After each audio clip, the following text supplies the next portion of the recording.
Voici 5 conseils pour vous aider à maîtriser la peur de monter sur scène. Vous l'avez sûrement ressenti, ce moment de vulnérabilité, de doute où on se met à avoir moins confiance en nous et à ressentir de la peur, que ce soit plus ou moins puissant, on arrive plus ou moins à la maîtriser.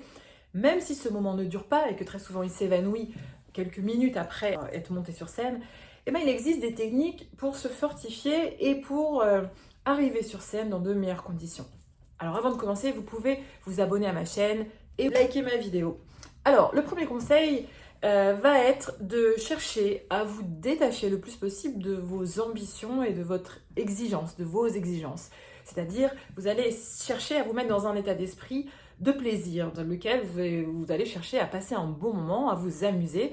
Vous êtes là pour ça, et plus vous allez vous amuser, plus vous allez être dans le partage, et vous allez voir que la peur va s'évanouir automatiquement.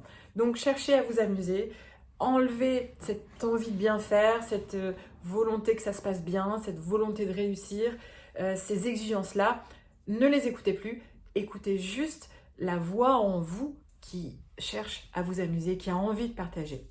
Le deuxième conseil, ça va être de se détacher de soi et être plutôt dans une démarche altruiste, c'est-à-dire vous allez vous concentrer sur l'autre, vous concentrer sur le public, vous allez penser à ce que vous avez à lui donner, penser à tout ce que vous avez envie de partager, vous êtes là pour les autres, vous êtes au service du public et c'est une démarche un peu de se décentrer de ses peurs, se décentrer de son ego, se décentrer de ses angoisses, de ses ambitions. Et vous allez voir que quand vous allez vous ouvrir à votre public et que vous allez faire ce pourquoi vous êtes là, et bien déjà, vous allez être beaucoup plus serein.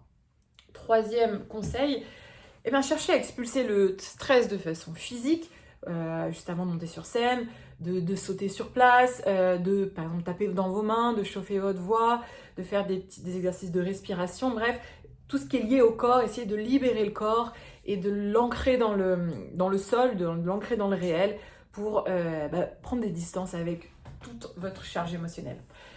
Alors, quatrième conseil, vous avez probablement aussi peur d'être critiqué, d'être jugé. C'est absolument normal quand on fait un métier où on se rend public. Il faut que vous sachiez que le public, il n'est pas du tout là à la base pour vous descendre. Il est uniquement là pour passer un bon moment. Il a souvent payé pour ça et il attend de se divertir. Lui, il attend qu'à recevoir de l'énergie, en fait.